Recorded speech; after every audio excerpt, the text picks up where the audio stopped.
Hello everyone. I've counted the votes, and the card that you wanted me to talk about most is the one and only...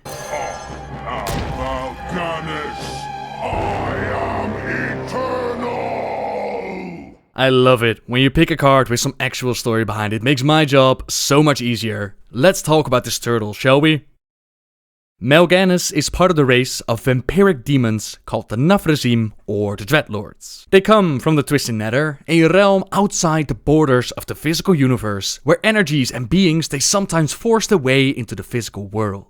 In this realm, demonic forces were born like the Void Hounds, the Pit Lords, but also the ner'zhul. Cunning and manipulative, they dedicated their existence to mastering the arts of shadow magic. The ner'zhul relished infiltrating mortal civilizations, sowing unrest and turning nation against nation. As these societies devolved and crumbled from within, the ner'zhul would corrupt their populations, twisting innocence into new and terrific breeds of demon. As their spirits is linked to the Twisted Nether, they cannot be truly be killed within the physical realm, which is why we've seen the return of many defeated ner'zhul, Mal'Ganis included.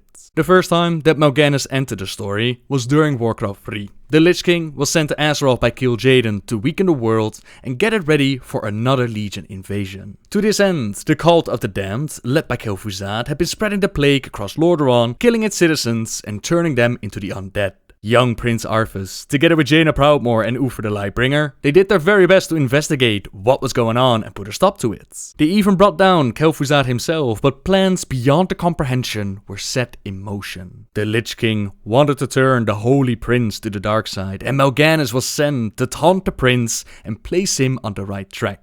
Within Stratholme, the plague grain had been given out to the people, turned into bread, and Arthas knew that his people would soon be part of the undead. He did the only thing that he thought he could do, purge the city and take down his people before they were turned against them. Jaina and Uther could not stand at the prince's side, they could not join him in this massacre, so Arthas was left with but a few troops to purge the entire city. There he met Mal'Ganis, who was busy with turning the prince's people household by household. Arthas battled on and tried to confront the Dreadlords, but Mal'Ganis wasn't quite ready. We're going to finish this right now, Mal'Ganis. Just you and me. Brave words. Unfortunately for you, it won't end here. Your journey has just begun, young prince. Gather your forces and meet me in the Arctic land of Northrend. It is there that we shall settle the score between us.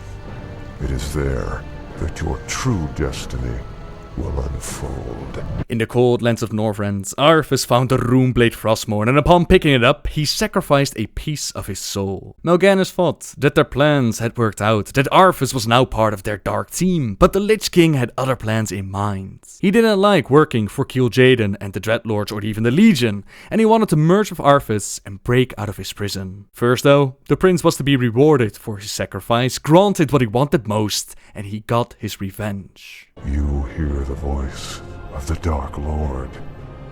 He whispers to you through the blade you wield. What does he say, young human? What does the Dark Lord of the Dead tell you now? He tells me that the time for my vengeance has come. What? He can't possibly mean to... It is finished. Like I said, Dreadlords cannot die upon Azeroth, so despite Arthas giving up everything that he had, everything that he knew, to order to get his revenge, it didn't mean much, and Mal'Ganis made a return during Wrath of the Lich King. Similar to how his brother Balnazzar had infiltrated the Scarlet Crusade, Mal'Ganis decided to infiltrate the Scarlet Onslaught under the disguise of Admiral Barian Westwind. Adventurers eventually figured out that Mal'Ganis had infiltrated and corrupted the organization, so they confronted him and sent him back to the Twisted Nether. With his final words, Mal'Ganis warned us that we would never be able to take down the Lich King without his forces, that he would have his revenge upon him and us. But thankfully, we would prove him wrong. Time will tell when and how Mal'Ganis will make a return into the story. Perhaps the expansion Legion will have a part for him to play, but for now, that's the end of his story. When we look at the flavor text that they gave to Mal'Ganis within Hearthstone, it reads that he doesn't like being betrayed, so if you discard him, watch out. And this is of course a reference to the moment where he was betrayed by the Lich King. Funny enough, the art that they used for Mal'Ganis' card is showing the wrong Dreadlord. This card has been used before in the Warcraft trading card game, only then it was used to illustrate one of his brothers, namely Varimafras. Which means that this card is a phony, a big fat phony, and it's not actually Mal'Ganis that you play. It's not even a turtle, it's Varimafras pretending to be Mal'Ganis. This is probably to hide himself from Sylvanas or Rolf, but that's a whole different story. For now, this is what I have for you on the story of Mal'Ganis. As always, I'll leave it up to you guys and girls to decide what card we're going to talk about next, so leave your suggestion in the comments down below, and who knows, your card might be used in the next video. Subscribe if you like my videos, leave a like if you enjoyed this one, and until next time guys, see ya!